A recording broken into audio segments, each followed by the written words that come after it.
to welcome you to this session.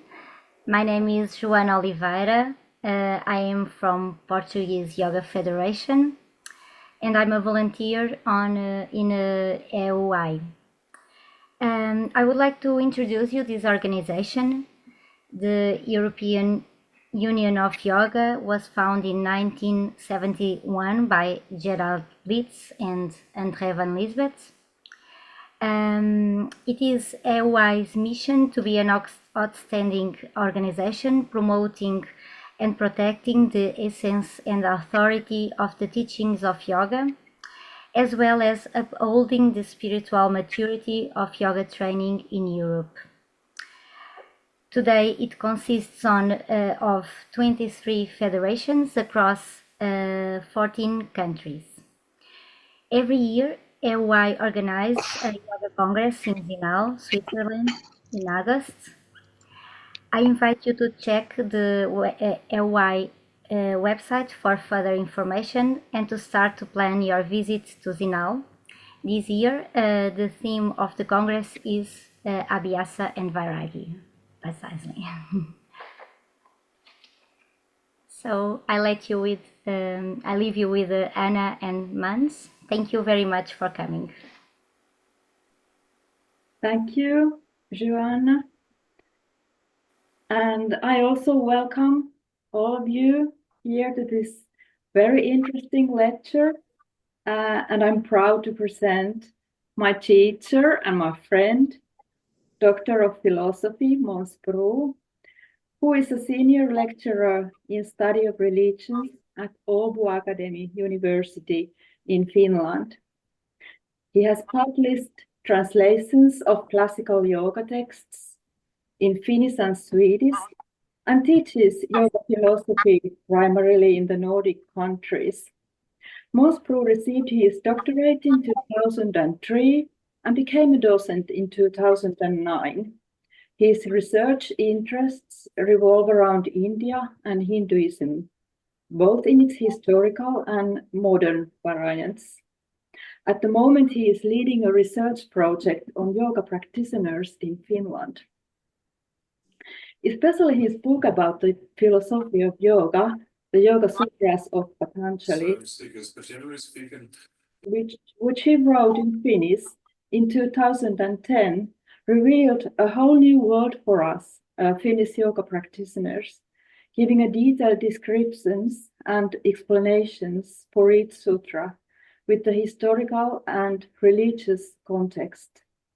Many of us have, with a great pleasure, enjoyed his numerous excellent courses of yoga philosophy at the Finnish Yoga Institute, among many other places.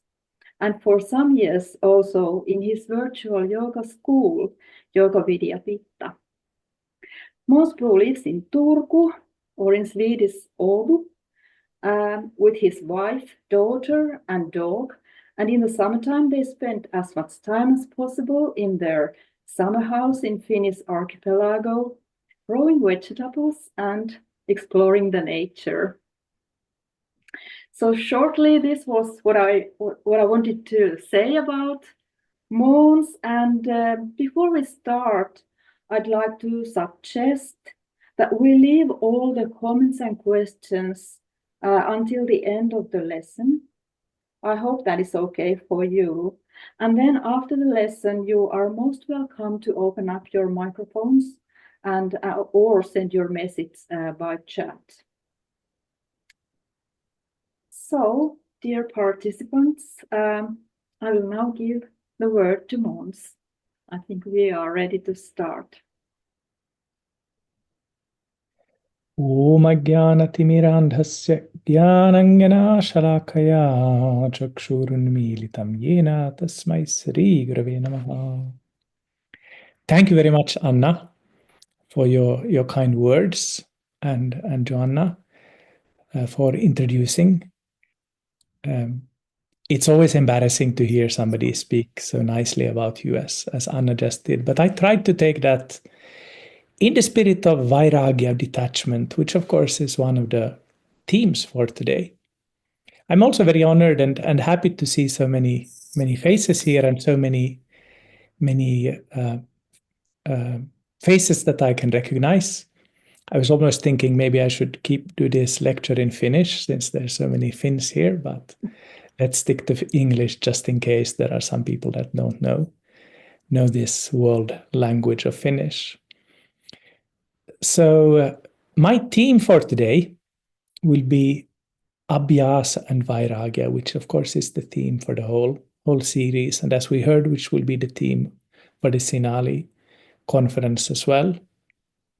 And my plan for today is to speak on 5 sutras of the Yoga-sutra, sutras 12 through 16 of the first chapter. And as you will see, this is a natural way to discuss this topic, since this is the sutras where these terms and these concepts are dealt with most obviously. Of course, any of us who have studied the Yoga-sutra know that the Yoga-sutra is a text which constantly goes back and forth on itself. So there are things that could be said about these 2 terms from other sutras as well. Nevertheless, I'm going to focus on these 5 to keep this as a manageable whole. And as Anna just mentioned, I'd be grateful if you could keep any questions and comments to the end. My plan is to speak for an hour, and then we'll have another half an hour for discussion. And in that discussion part, I particularly would like to focus, if it's okay with you, on how we can apply these central terms of the Yoga-sutra in our life and in our yoga practice today. So what I will do in this lecture is I will look at these sutras through the lens of the ancient Yoga-sutra commentators. The Yoga-sutra, of course, is a text which is a living text. It's a text that is being read, translated, commented upon as we speak. It's not a dead text locked in a museum case or something like that. And many of the contemporary commentaries have very much to give us, and they can help us understand the Yoga-sutra in many new and exciting ways. But I'm a person who likes old books. I'm a person who likes dusty, old books. So for me, it's always natural to go back to the early commentators. And this is not just because I'm of my personal idiosyncrasies. It is also because I believe that these ancient commentaries do have things to tell us, things that maybe we have forgotten, things that we need to be reminded of, and perhaps even things that have been completely forgotten in yoga tradition. So for me, it's always, I find it to be a useful exercise to go back to these ancient commentaries to see what they have. But then we can't leave it at there. Then we also need to think, what does all of this mean today, and what does all of this mean for me? So this is what I'm going to try to do today. So let's begin with the first sutra, 112. Abhyasa vairagyabhyam tannirodha. Their cessation through abhyasa and vairagya, or through practice and dispassion, or detachment. So what is this their cessation? Well, this refers back to the second sutra here in the first chapter, where Patanjali defines yoga as the stopping or the hindering of the fluctuations of the mind, or circulations of the mind. And then he goes into describing what happens then. He says something about what happens when we are not in this state of yoga. Then he goes through all of these fluctuations of the mind. And then in Sutra 12 that we're beginning with today, he offers the two basic keys for arriving at the state of yoga, the state where the mind has been so completely stilled that the practitioner is able to view the Purusha, or as Patanjali calls it most often, the seer, or the authentic self, the innermost self of the human being. So in order to have that experience of oneself, something needs to happen, obviously, because we're not having that all the time. So what needs to happen is mentioned in this sutra. Abhyasa and Vairagya, practice and detachment. The first commentary to Patanjali's Yoga-sutra is popularly known as the commentary of Vyasa. Vyasa is the name of an ancient seer of Indian tradition. Vyasa is the one who wrote the Mahabharata, who divided up the Veda into 4 parts, who wrote the Puranas and so on. He's one of these mythical persons of literature, something like Homer or a person like this. And the first commentary to the Yoga-sutra is attributed to him. Modern scholars, led by Philip Maas, generally hold that this so-called Vyasa commentary is in fact an auto-commentary by Patanjali himself. That is, it's a commentary on his own sutras. Philip Maas and others have good arguments for this. I don't have time to go into them now, but the scholarly consensus today is leaning towards this perspective. That is, that instead of speaking about just the Yoga-sutra, we should speak about the Yoga-shastra, the scripture on yoga, where the sutra is one part and the bhashya, or the commentary, is another integral part of the whole text. So if we take this position, that the so-called Vyasa commentary was actually written by Patanjali, it becomes, of course, of supreme importance for understanding how Patanjali himself meant the sutras to be understood. But even if we don't agree with Philip Maas, and there are some arguments against his thesis, nevertheless, this is the first commentary, and it is the commentary that all subsequent Sanskrit commentaries start out from. So even then, this commentary is very important. And that is why I'm going to today refer back to this commentary again and again. Vyasa, let's just call the author of that commentary Vyasa for the sake of tradition. Vyasa writes that the mind is like a river of thoughts. It's like a river of thoughts. And this river potentially can run in 2 directions. It can run towards good, or it can run towards bad. Good is when the mind flows towards viveka, or discrimination, or understanding. Bad is when the mind flows towards aviveka, or non-discrimination, or non-understanding.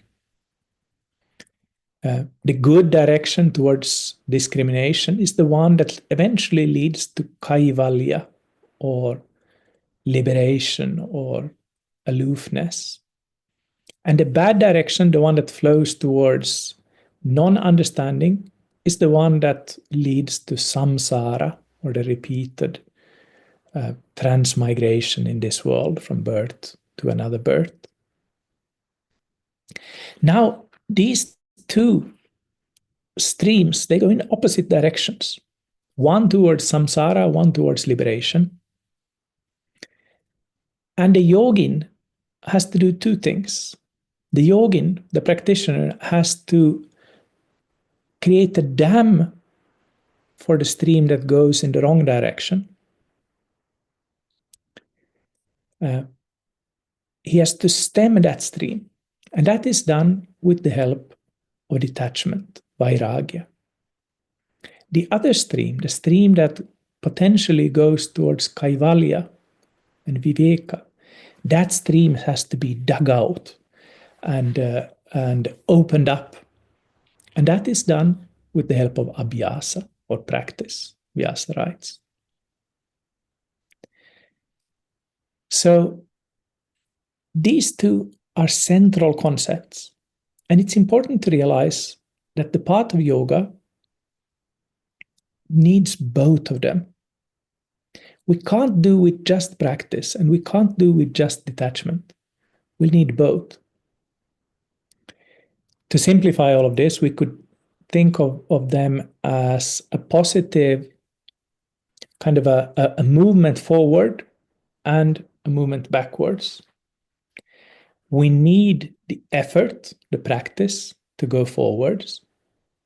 Sometimes we might even need, as we will see in the next sutra, sometimes we even need to kind of force ourselves forwards. We might have to force ourselves up on the yoga mat or on the meditation cushion when our mind or our lazier self says, I don't know if I want to do today. We might have to say, come on, Måns, up there, do something. But just as important is also to be able to let go. And we're going to see how the classical commentators view these two terms. So Patanjali, after introducing these two terms, Abhyasa and Vairagya, in Sutra 12, as he always does, he then defines the terms. This is typical for the sutra literature. A new term needs to be defined. So immediately in Sutra 13, he begins by defining Abhyasa, which I've been translating as practice. Tatra stitau yatno bhyasaha. Abhyasa, or practice, is the effort to steadiness. The effort to steadiness, or it can also be understood as the effort to remain there in the state of yoga, in the state of the silent mind. And the key term here, of course, is the term effort, yatna. The Vyasa commentary gives two synonyms for yatna. One of them is strength, virya. The other synonym is utsaha, or enthusiasm. So this effort that is at the center of any kind of yoga practice is something that can be divided into two different parts. One is strength, and the other is enthusiasm. Now, these sound similar, but they are, of course, slightly different things. Strength is something that is mentioned in many of the ancient Indian texts as something not necessarily pertaining to the outer body. Like when we hear the word strength, we think of perhaps big biceps or something like that. But that's not how this term is generally understood in these kind of texts. The Mundaka Upanishad, a text much more ancient than even Patanjali's text, says, Nayam Atma Balahinena Labhyaha. The true self cannot be attained by a person without strength. And of course, that doesn't refer to a person who is a huge bodybuilder. It refers to a person who doesn't have inner strength or inner fortitude, because it takes strength to do yoga.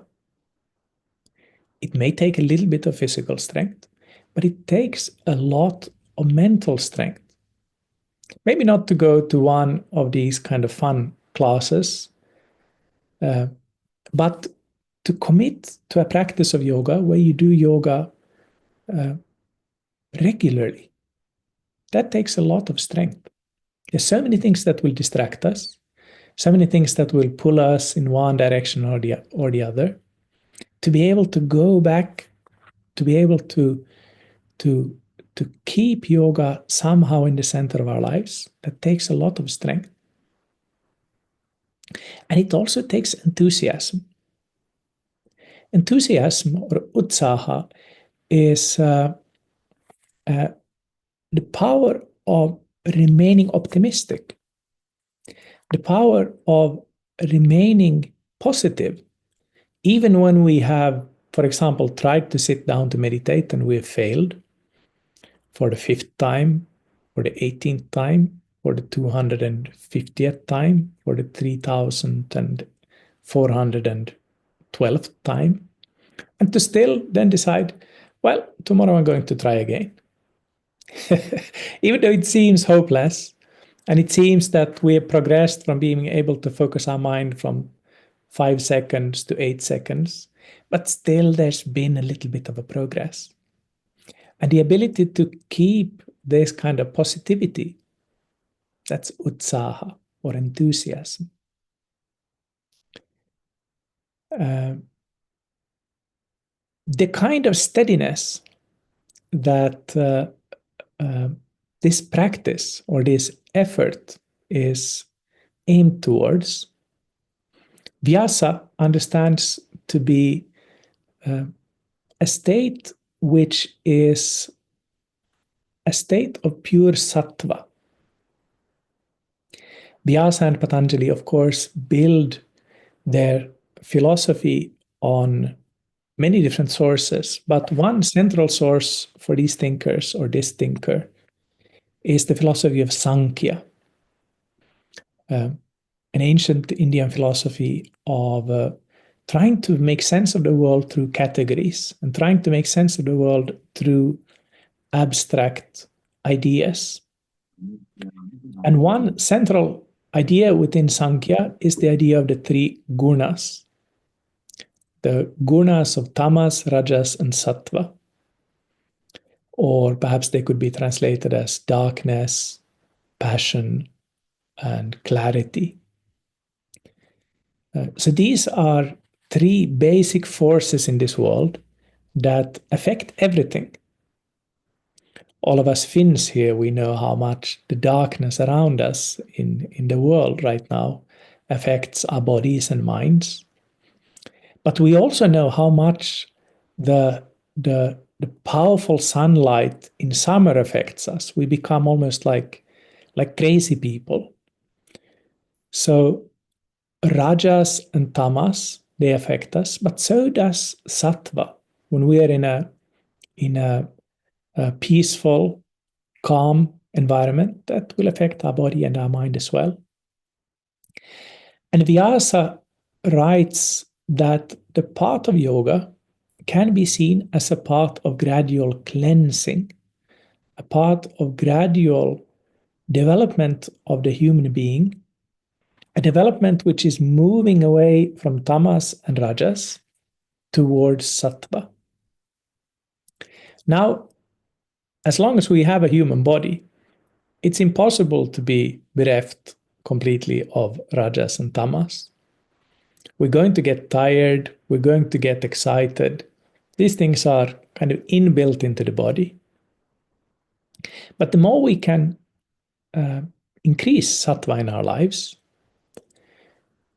the easier it will become to focus the mind. The focused mind is a mind in sattva. The sluggish, tired mind is a mind in tamas. The unsteady, restless mind is a mind in rajas. So increasing sattva through various types of practices is therefore a central part of going towards the yogic goal of Kaivalya, and even all the kinds of intermediate goals that may be there on the way. Whether those are increased well-being, a less stressful life, a healthier body, and so on. All of these different intermediate goals also depend on our increasing the amount of sattva in our lives. So Patanjali defines the first of these two central terms, abhyasa, practice, as effort towards attaining this kind of steadiness. Now, he says something more about this effort in the next sutra, 14th sutra. Satu dirgha kala nairantarya satkara sevito dridha bhumi. But that which is long, goes on over a long time, which is uninterrupted, and which is devotional, that is firmly grounded. He doesn't repeat the word abhyasa. Sutra writers never like repetitions, so he leaves that out, but this is understood from the context that he's continuing to speak about abhyasa or practice. And he says that of all kinds of practices, the practice that has these three qualifications, or these three adjectives, is the most powerful practice. It's the one that will become dridha bhumi, or firmly grounded. So let's look at these three terms. The first one is dirgha kala, a practice that goes on over a time. Why is such a practice better than a recent practice? Well, for those of us who have been doing yoga for some time, the answer is not hard to find. A practice that goes on over a long time gives you the opportunity to explore yourself through that practice. Whenever you start something new, it's always exciting in the beginning. Like if Anna says that I'm her teacher, but actually she's my teacher as well. She's an excellent, very excellent asana teacher, and I've learned many things in her classes. If Anna now would introduce some new practice to us, let's say the star salutation. Let's not do the sun salutations anymore. Let's do the star salutation. I'm sure that would be super exciting in the beginning. Like nobody ever heard about the star salutation. I heard about the moon salutation somewhere, but star salutation, that must really be the next level. And it's probably something that she learned from Gerhard Blitz in a dream or something like that. So it's something amazing. So we all start doing the star salutation. And it would be amazing and exciting because we never did it before.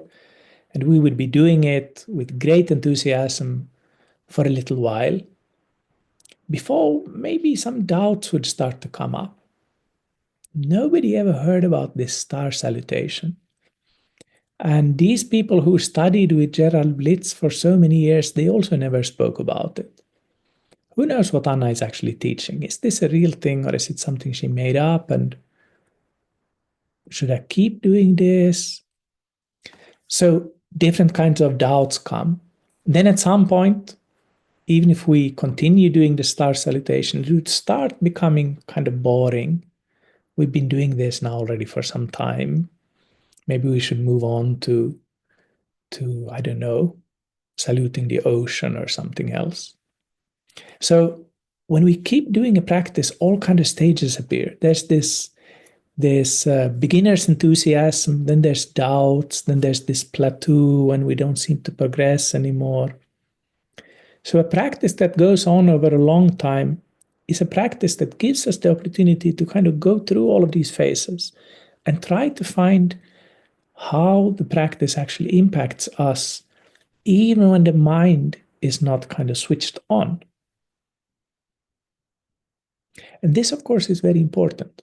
Yoga practice is not just about what we are feeling in the moment. It's something that is supposed to impact us on a deep level. So Patanjali says, the practice which goes on over a long time is firmly grounded.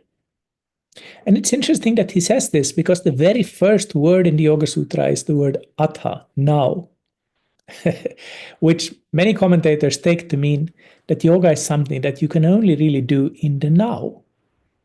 Whatever you did in the past doesn't really matter. What you're thinking that you're going to do in the future, that's just theory. What really matters is now. And that is true, of course.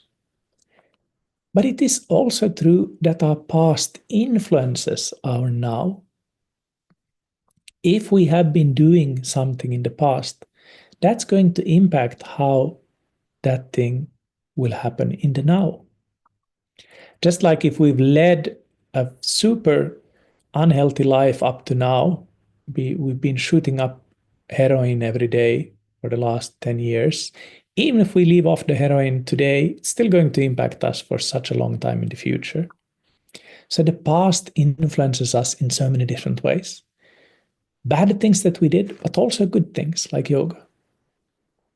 So a practice that goes on over a long time. But then he also says, a practice that is nairantarya, or uninterrupted. That's also a practice that will be powerful, more powerful than other kinds of practices. Uninterrupted can be taken in two different ways. One is a practice that we're doing 24/7. In that case, of course, we need to understand yoga practice as something larger than what we do on the yoga mat or the yoga seat or in some other kind of temporarily and spatially delimited place. In that case, we need to understand yoga as something that can permeate our whole life, something that we can do while eating, while sleeping, while playing with our kids, while working, and so on. And that's, of course, the way in which some commentators take this term. Another way to understand this word nairantarya, uninterrupted, is to understand the word uninterrupted to mean regular. Something that we don't do, that yoga practice is something that we're not just doing when kind of the mood comes over us or when we don't have anything better to do, but it's something that we do on a regular basis. Why is it better if it's something regular? One reason is that when something is regular, it's something that we have created space for. Our lives are full of so many different things. We have so many things that we want to fit into our 24 hours. But when we make a decision that I'm going to spend now half an hour on this, I'm going to spend now 15 minutes on this, I'm going to spend 1 hour on this, we are making a conscious decision. And we're making a decision which impacts our whole life. If we spend half an hour on yoga, we're going to have to spend half an hour less on scrolling Instagram or watching Netflix or something like that. So we're making a conscious effort. We're placing yoga somewhere close to the center of our lives. Probably, if we're honest, yoga will probably not be the most important thing in our lives. Probably our family or our relationship or maybe our job, something like that is more important than yoga. But if we make this kind of decision that we're going to do yoga regularly, whether that means every day or every second day or whatever it means that we're privileging yoga over some other things. And it means that we're bringing yoga kind of close to ourselves. So this is what Patanjali says, that the yoga that is not only a practice that have gone over a long time, but that is also regular or uninterrupted. That's a particularly powerful practice. But then he added also a third word. He said satkara sevita. Satkara sevita can be generally translated as as something that is done with devotion or with a sense of sanctity. And this is a very important thing, because you can have a practice that you've been doing for a long time, that you're doing even regularly, but that practice can become kind of a routine, kind of an empty ritual, where you're just kind of raising your hands and going down in sun salutations and doing whatever asanas you're doing, and then just kind of waiting for it to be over so that you can start your real day, and life can actually begin after your yoga practice. So it's very possible, and at least for a simple man like me, it's very possible to do my yoga practice and think of something completely different at the same time. People say that men are only able to do one thing at a time, that either they think of something, or then they watch TV, or they cook, but they can't multitask in the same way that women can. I'm very sorry that it's not true, because if it were, men would be the greatest yogis ever. Unfortunately, it's not true. Even we men are able to do yoga and think of 10 different things at the same time. So Satkara Sevita means to do the practice that we're doing with this kind of devotional feeling, this kind of feeling that I'm present in what I'm doing. I'm doing now this sun salutation. I'm doing now this forward bend, or this twist, or whatever I'm doing. I'm doing it consciously, and I'm here in the moment. Vyasa gives a slightly more complicated understanding of this word Satkara Sevita. He says that it implies 4 different things.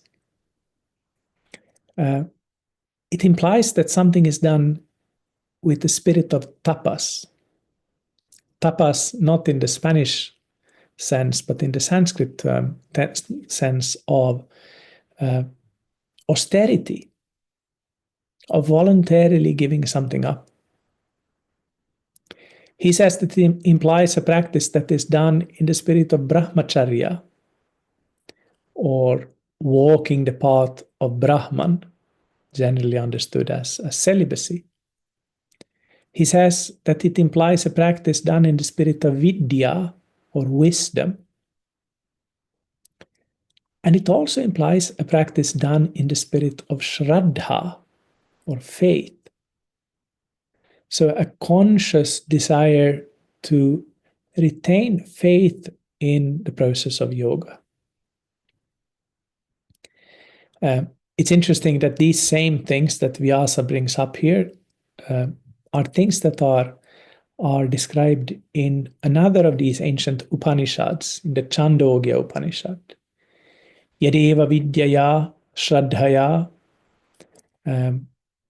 Upanishada tadeva viryavattaram bhavati. That which is done with wisdom, which is done with secrecy, which is done with faith, that becomes stronger. So these kind of qualities, when they are added to the practice becomes, in the words of the Chandogya Upanishad, stronger, or in Patanjali's words, that practice becomes firmly grounded. So we need to take these things seriously and try to think, how could they apply to us? And of course, this is what we're going to return to before too long. So in 2 sutras here, Patanjali has described Abhyasa. He has said that Abhyasa is its practice, it's an effort, kind of pushing yourself towards remaining in that state of yoga, in that state of steadiness, mental steadiness. And the best of all kind of practices is the kind of practices which goes on over a long time, which are uninterrupted and done in this kind of devotional mood. What about the other term then? Vairagya, detachment. Patanjali uses 2 sutras for that as well. He says in Sutra 50, Drishtanu Shravika Vishaya Vitrishnasya Vashikara Samgya Vairagyam. Detachment or dispassion, you'll find both translations of this word, Vairagya, is a consciousness which has control over all kinds of desires, whether desires that you've seen, you've experienced, or desires that you've heard about. This is a little bit complicated now, so let's take this in divide this up into pieces. So Patanjali speaks about two different kinds of desires, or he actually uses the word trishna. Trishna means thirst, and it's one of the many terms that Patanjali borrows from Buddhism. Thirst means desire, but it implies a very kind of powerful desire. Like you could imagine if you were in the in the desert, and how much you would desire a drop of water. So many times our different kinds of desires are powerful like this. The desire for recognition, for example, the desire for love, the desire for meaning, the desire for people to understand us, the desire for intimacy. These are very, very powerful human needs and desires. So Patanjali divides these desires into two categories, drishta and anushravika. Drishta is things that we have seen or things that we have experienced. So we may desire to, for example, relive a moment of enjoyment that we had before. But other kinds of desires are desires that Patanjali calls anushravika, things that we've heard about. For Patanjali, this refers particularly to otherworldly desires, the desire to go to heaven or the desire of a particularly nice rebirth or becoming a god or something like this. So these kind of otherworldly things. And these are things that we don't really have any experience of. But if we would live in Patanjali's world, we would have heard about these things. We can translate this into a modern language as being the difference between things that we've experienced and things that we've just heard about in general. I don't know what it would be like to be a millionaire, for example, but I could imagine how it would be and how it would be to own a castle, for example. So that's a kind of trishna, that's a kind of desire that I haven't really experienced, at least in this life, but it's something that I've heard about. Detachment, at any rate, is vashikara samgya. It's a controlling mind or a state of desirelessness. A desirelessness where all kinds of desires are under control. So vairagya, detachment, is when you don't desire these kind of ordinary things, sex, food, happiness, these kind of things, but also not these kind of wonderful things such as going to heaven or something like that. So that's detachment. Now, of course, that's not an easy thing to attain. So the commentators, and here we have to refer to another commentator, Vachaspati Mishra, who is probably the second most famous of the ancient commentators. He divides up this detachment into 5 different stages. This is a tip I often give to students of the Yoga-sutra. If you don't remember how many there's of something in the Yoga-sutra, always guess 5. If you're in a Yoga-sutra quiz or something, always guess 5. You won't always succeed, but almost always. So here also you get 5 different stages of detachment. Varsasvati Mishra calls the first one yatamana samgya, or consciousness that is trying. Yatamana is trying to control your desires. Sometimes succeeding, sometimes failing. Let's say I have the desire to eat chocolate. Sometimes I'm succumbing to it. Sometimes I'm able to withstand it. So then I'm on the level of yatamana. My detachment towards chocolate is not really come very far yet. The next stage of detachment he calls vyatireka. Vyatireka, that's the stage of detachment where you can discriminate between different objects of attachment and realize that this thing about chocolate isn't really such a big deal. It's more important that I'm detached towards the desire to hurt people I don't like, or the desire to become a millionaire, or things like this that actually could cause some serious problems for my yoga practice.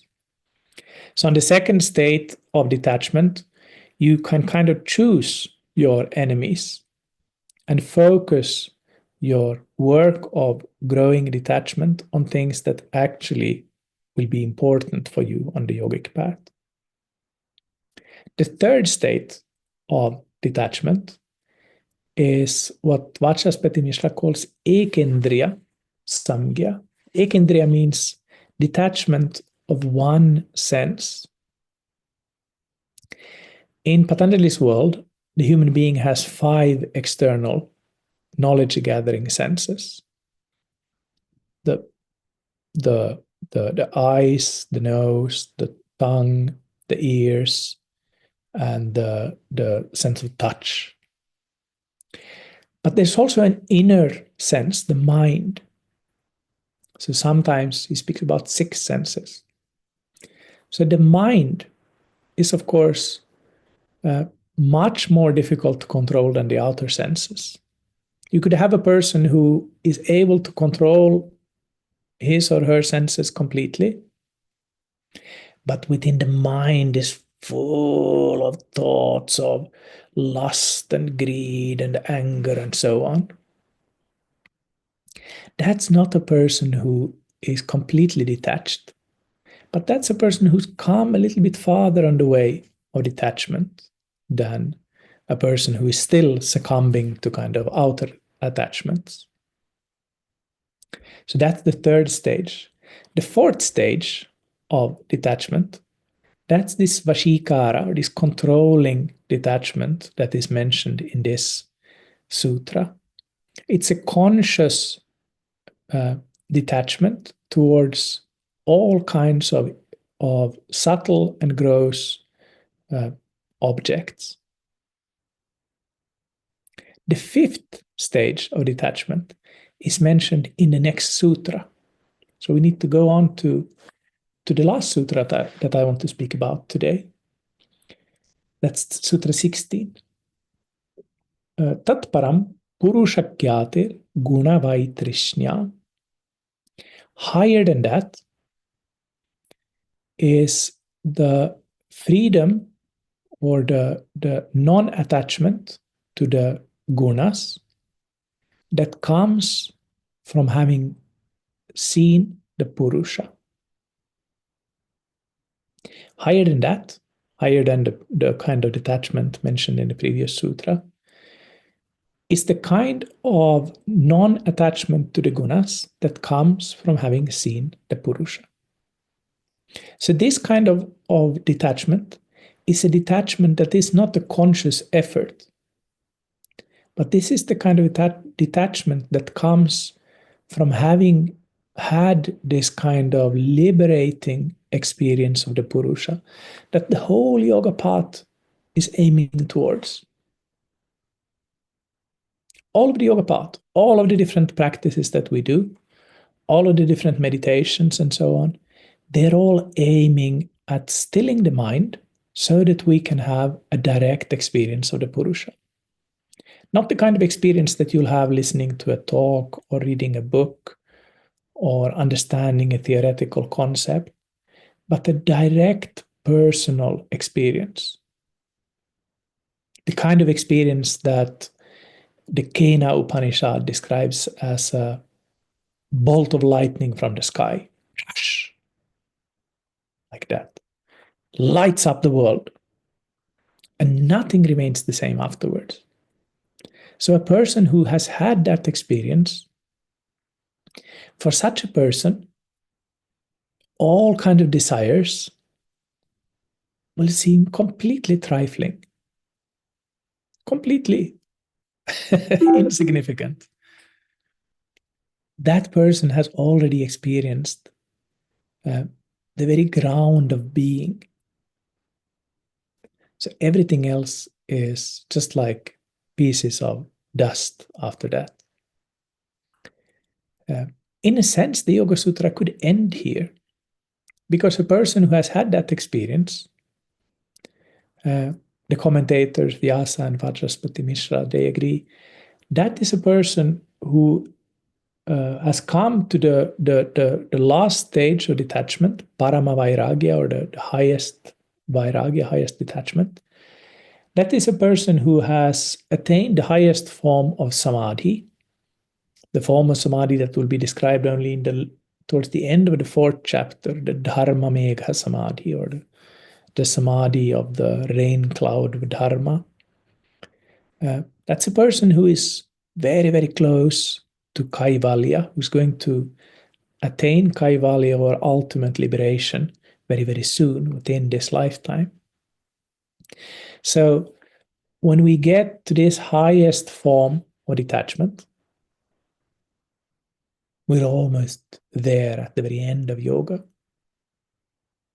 So we can see that these 5 sutras, beginning with Abhyasa Vairagya Abhyam Tannirodha, this state of the stilled mind can be attained by practice and detachment. Going all the way here to the 16th sutra, these 5 sutras, they, in a nutshell, they bring together the whole yogic path. From the kind of things that many of us will be struggling with right now. How do I get enthusiasm for rising up on my yoga mat? How do I get the power to withstand things that interfere with my yoga practice? And they go from there all the way to very, very advanced yoga practitioners who probably have already many, many lifetimes of practice behind them. So in these 5 sutras, we have come across many technical terms.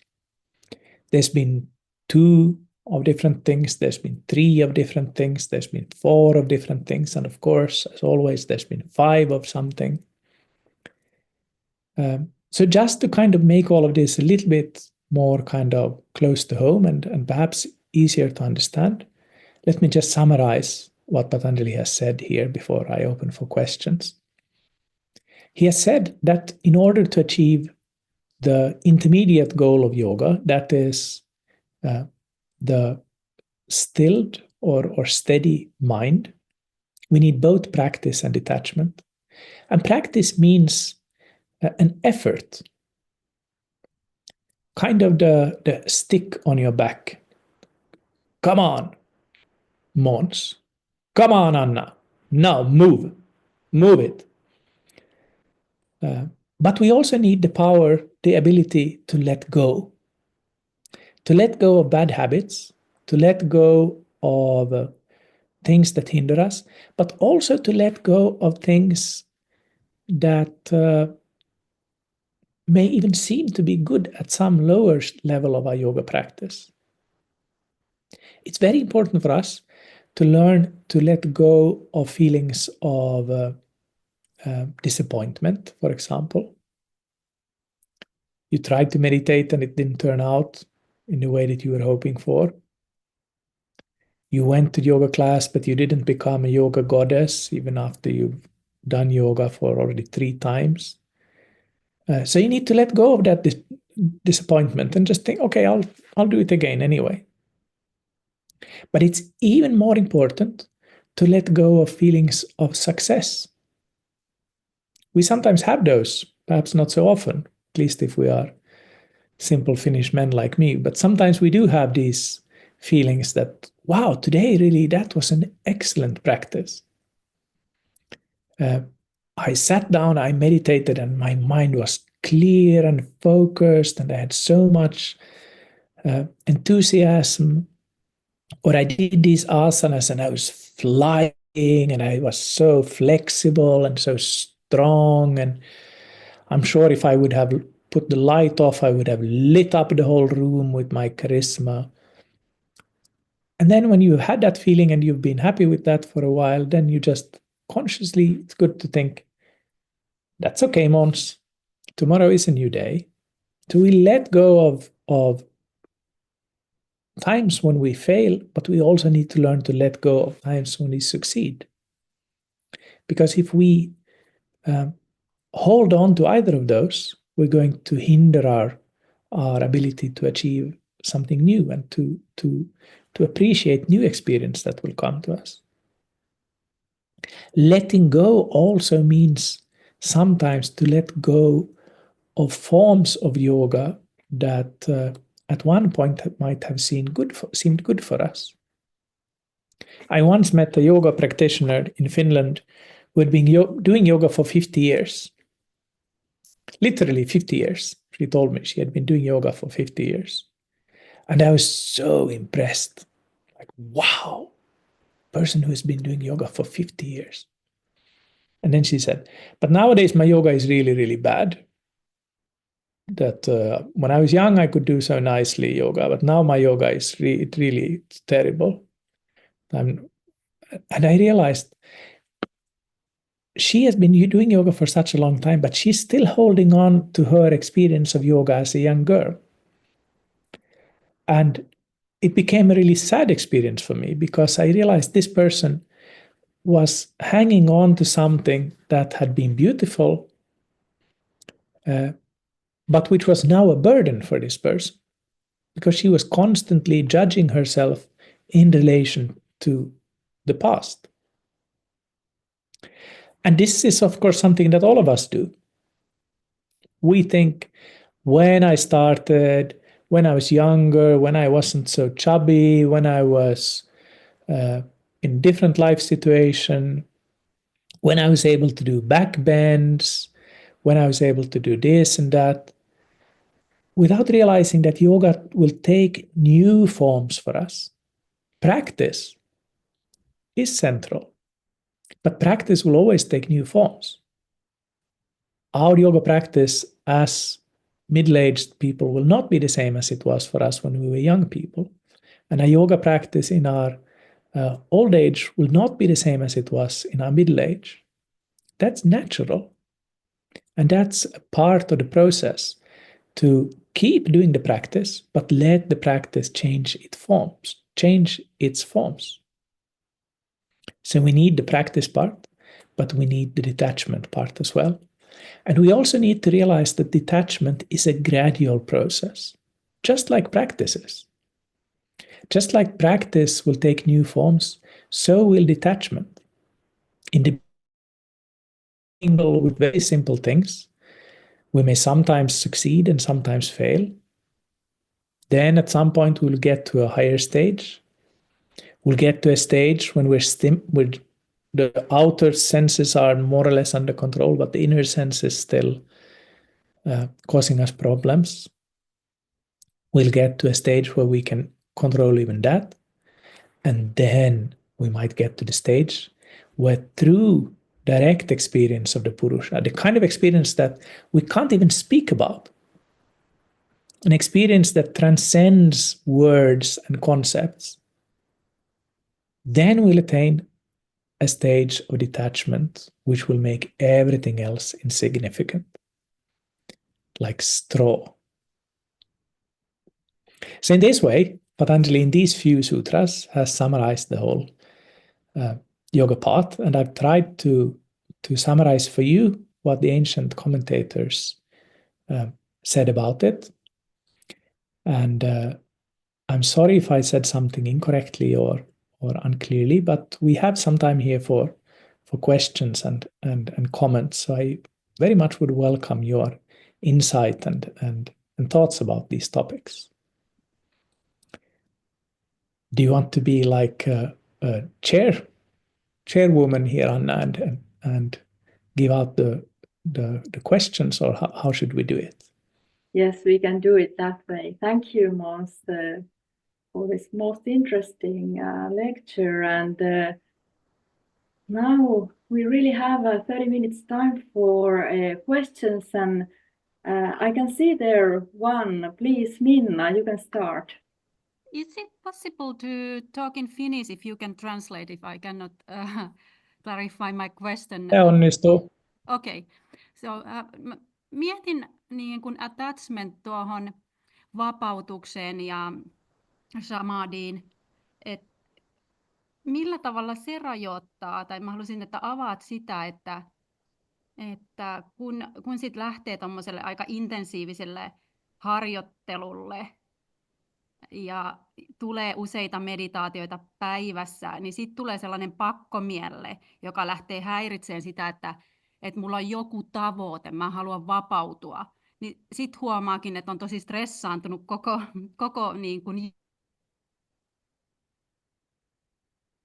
että mä oon vapauttanut kaikesta, niin kuin, mulla ei ole tavoitetta, mä haluan kokea vaan sen autuuden.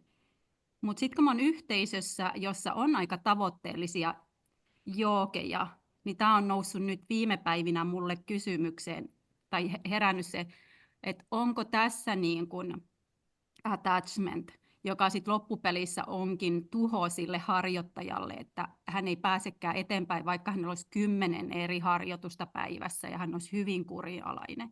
Niin tähän kysymykseen haluaisin sun niin kuin ajatuksia. Saitko kiinni? Sain. Joo, kiitos. Kiitos, thank you. So Minna was asking that, is it, when you speak about detachment and its opposite, attachment, is it possible that you can also get attached to the idea of liberation?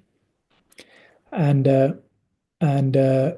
she was mentioning people who can have a very dedicated and powerful yogic life where they do lots of different practices every day, but they seem to be very attached to the practices in such a way that if they are not able to do one of those practices, then they become very upset and their whole routine is upside down and they are very disturbed.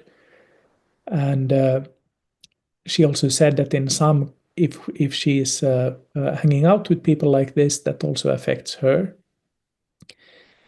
So what do I think about that? Well, I think an important thing to realize is that there are different types of attachment. This is something Vajraspati Mishra was also trying to get across to us with these levels of detachment. Some attachments are worse than others. To be attached to the desire of becoming the world's greatest yoga teacher, that's worse than having an attachment to, let's say, chocolate. Being attached to the yoga practice, that's also a kind of attachment. But in general, that's a good attachment because that's something that will kind of make you practice. But you say very perceptively and very well that this kind of attachment to the practice itself or to to a goal of practice. It could be samadhi, or it could be getting a smaller belly or whatever. That can also get in the way of our yoga practice, because it can make us too kind of attached to the form of the practice. Let's say I have a practice where I'm meditating 5 times a day, and then one time I'm not able to do it, and then all the 4 other practices will be overshadowed by this thought that, oh, today is so bad because I'm not going to be able to do the 5th one.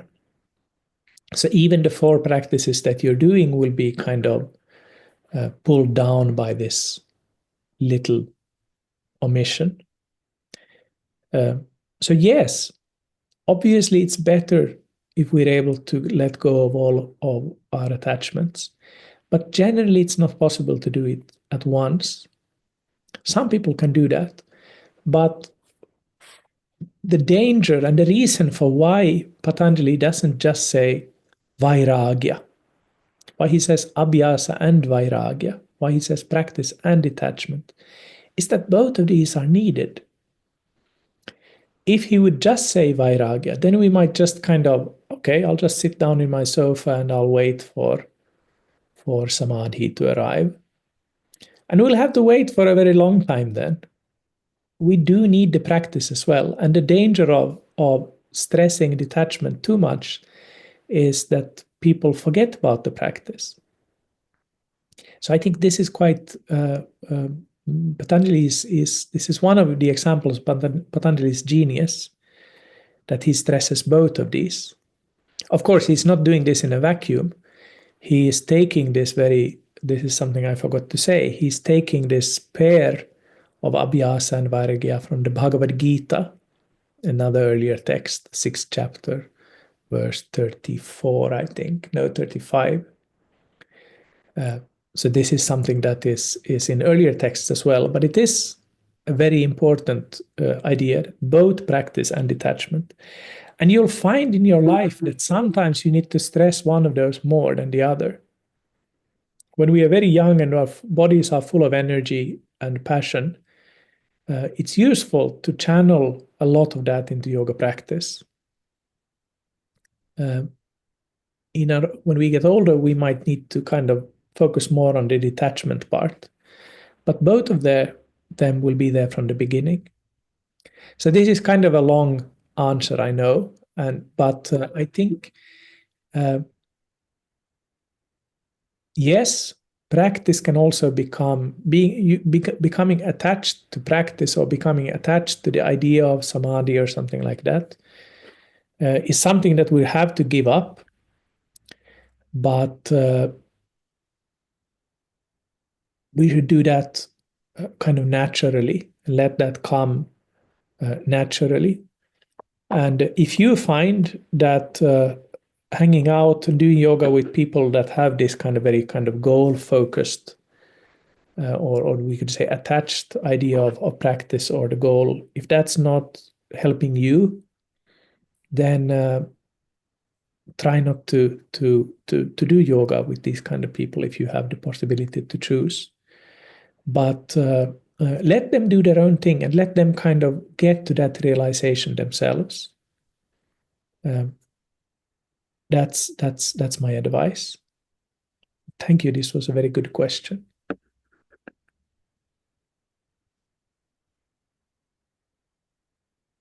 And please remember that you can always also write your questions, or if you are not, if you do that rather than talk, but you are also free to open up your microphones.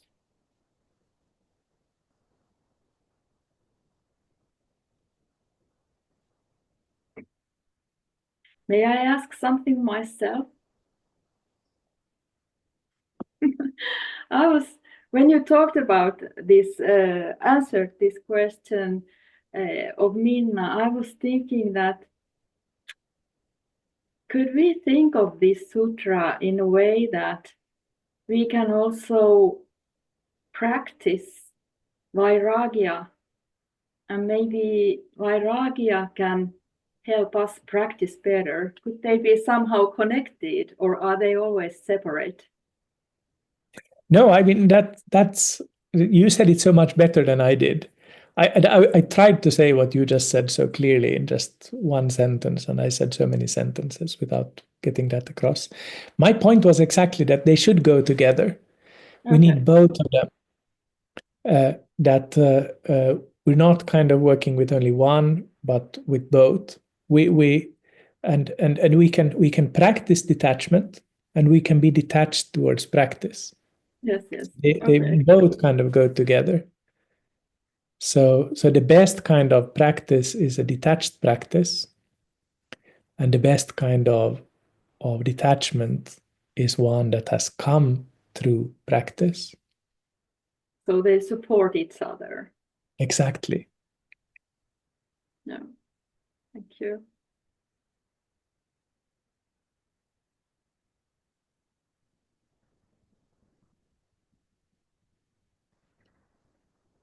I said that we have a Finnish audience today, and this is also a typical experience at first with the Finnish audience, but then usually when they get going, then there's no stopping them.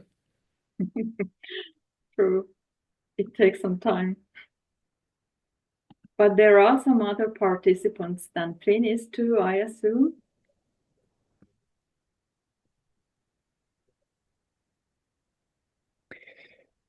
Anu Abdi is commenting that it brings to mind the term of effortless effort from the Bhagavad Gita, and indeed this is a very good comparison, and thank you for bringing that up.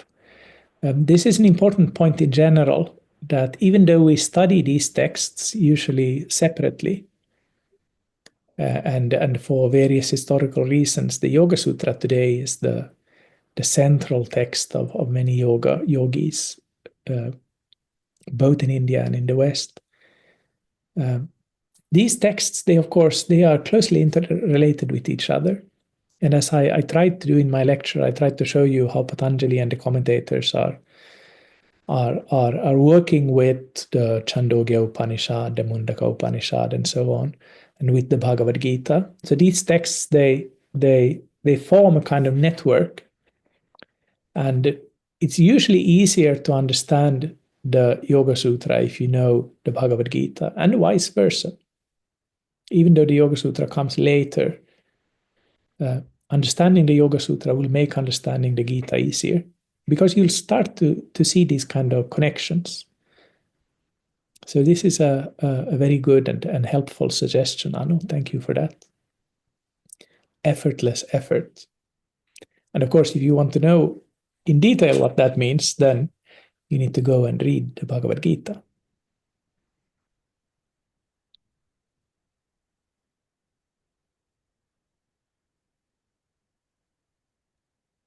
Hi, I have a question.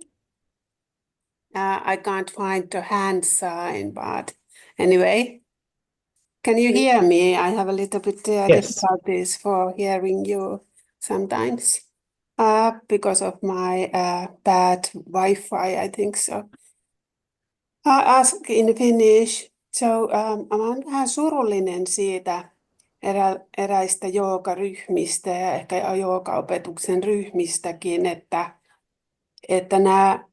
se spirituaalinen tai henkinen puoli on olemassa, mutta sitten hirveän moni keskittyy vaan siihen joogaharjoitukseen.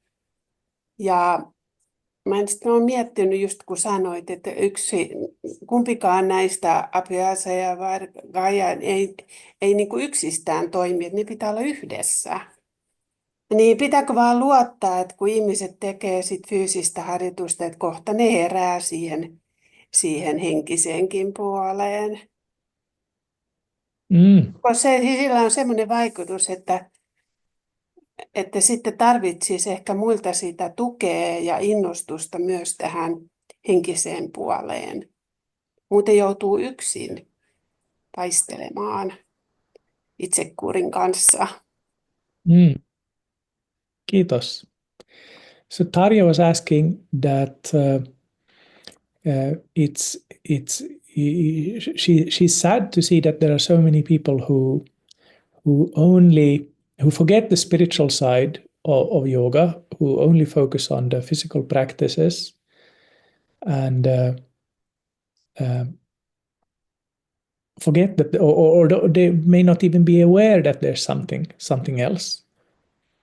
So should we just trust that just by doing the kind of yoga as kind of a workout, that automatically they'll awaken to the spiritual dimensions of yoga, or should we somehow help them to realize that, so that they don't on their own have to kind of struggle with everything?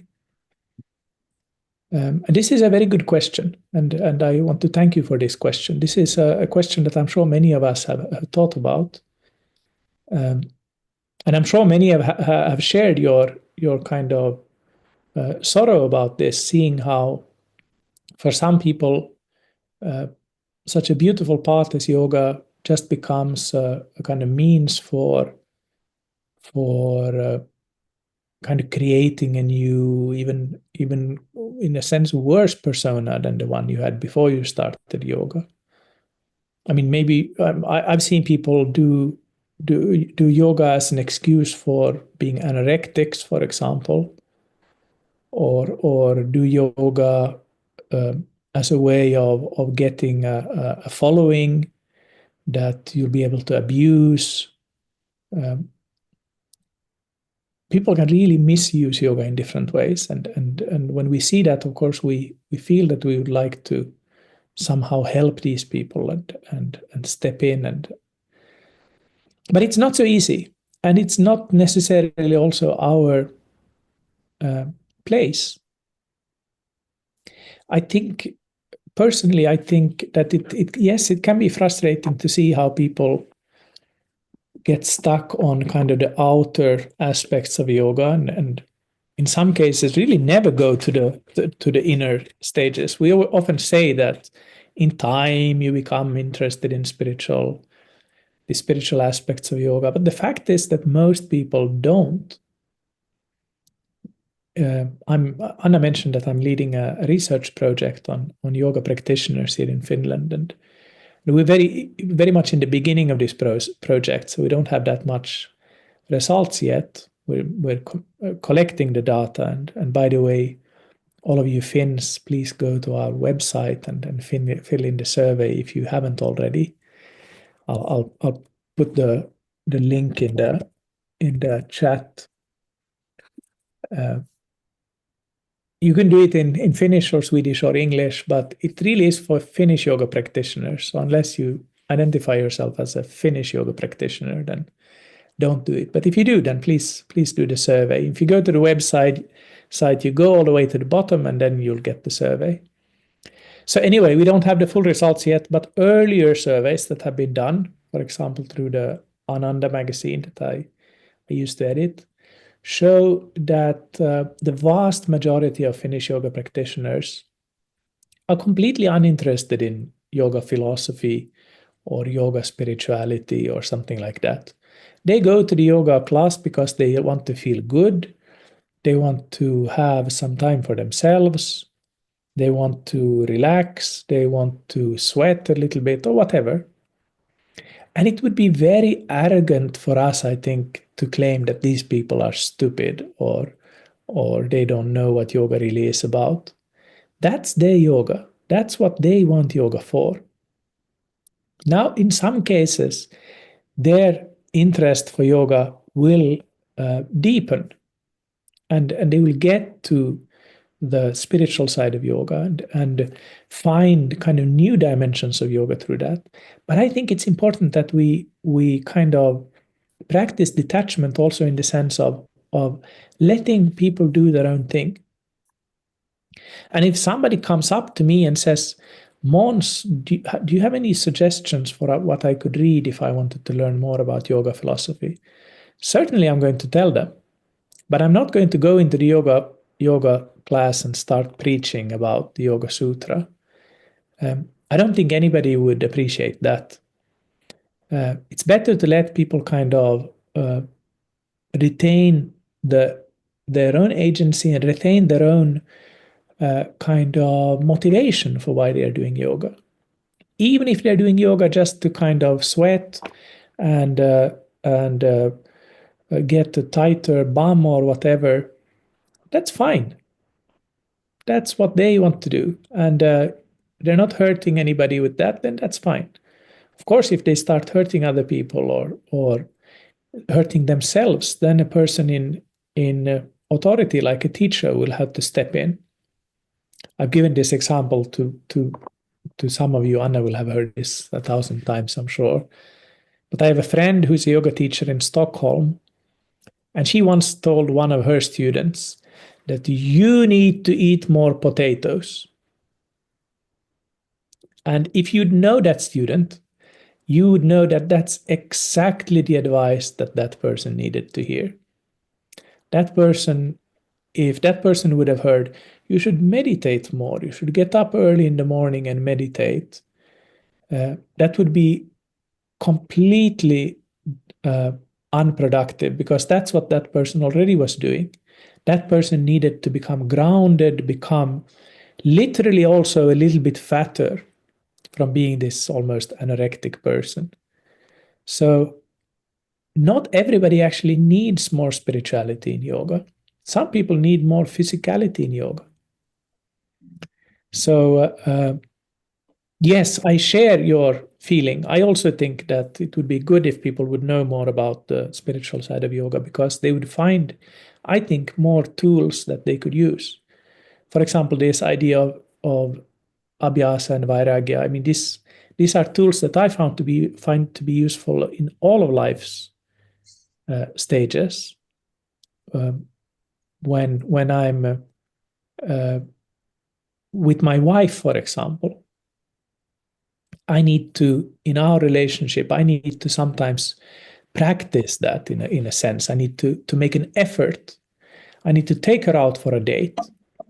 I need to kind of show her in different ways that I love her. I can't take her for granted. But I also need to give her space. I also need to practice detachment. I can't kind of overwhelm her with myself. So this effort and detachment, this kind of back and forward movements, they're needed in all of life's different levels. And people would, I think, it would be beneficial for them to know about these things. But we need to give them the opportunity to themselves show and decide when they want to take that step. You've had that experience, I'm sure, 1,000 times. Giving advice when it's not sought for will never be very useful. But when somebody asks for advice, then we should not be shy to give it. This is also an important part of detachment. If somebody asks you for advice, let's say your friend comes to you and says, what should I do in this situation? And then you hear from the question that they really want you to say, yes, go for it. Even though it's a terrible idea. They come to you with the question, but they really want to hear what they already have decided. Then you might have to say a thing that they don't want to hear. But if they asked you for your opinion, you need to be detached with regards to how they're going to react. You might have to say, well, that's actually a terrible idea. And if that person actually is your friend, they'll be able to hear that. And they may, in the moment, they might even be upset with you. But if you have a good relationship, they're going to get over that. So if we're asked for advice, then we shouldn't be shy to give it. But if somebody doesn't ask us, then it's usually better just to stay quiet and let them figure things out on their own. At least that's my experience. But thank you. This is a very good question.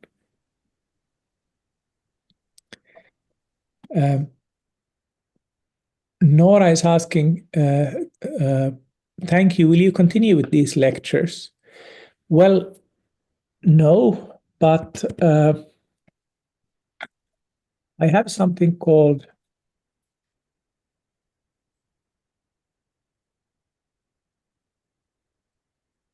Oops, that wasn't right.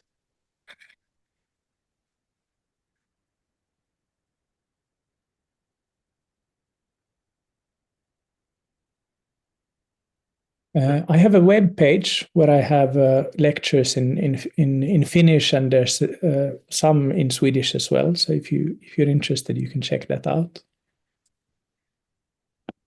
But I mean, I do give courses sometimes, and in different places here in Finland and other places. But thank you. And I'm sorry if I don't know if I was allowed to advertise like that, but okay, it was okay. We might still have time for a short question before we need to end this meeting. So if anyone wants to.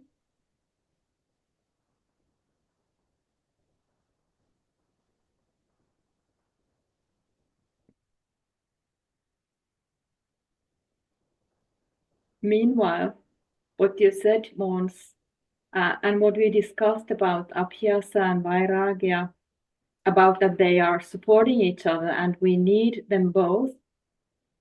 I was thinking that it's also the balance between them, right?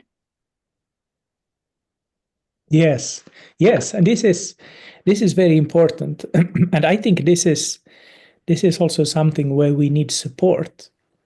This is something that came out in the questions also nicely, that it's important that we have support for our yoga path. Today, of course, people are scared of the idea of a guru, and for good reasons as well. And there's been plenty of false gurus. There are also good gurus, good teachers.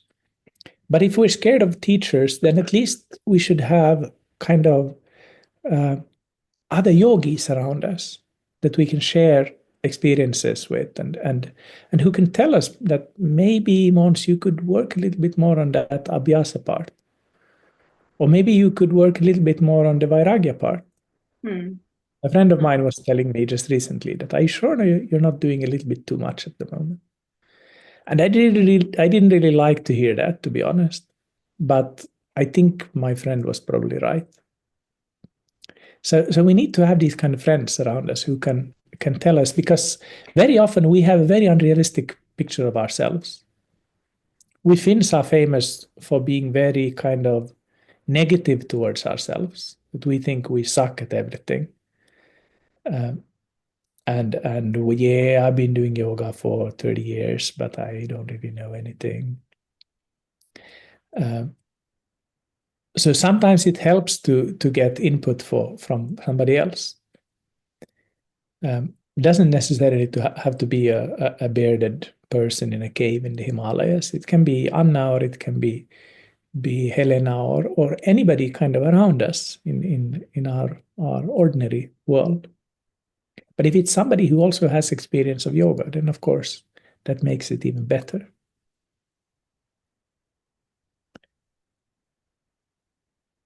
So I think we are close to Sorry.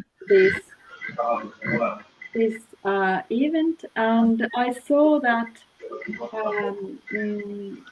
Juliana was answering to the question in the chat that the recording will be sent to all the participants. I would like to thank all of you for joining this, and I'm really happy to see so many people here on the. One more time, Måns, I'd like to thank you for this very interesting evening together. Thank you, Anna. Thank you, everyone. All the best. Thank you.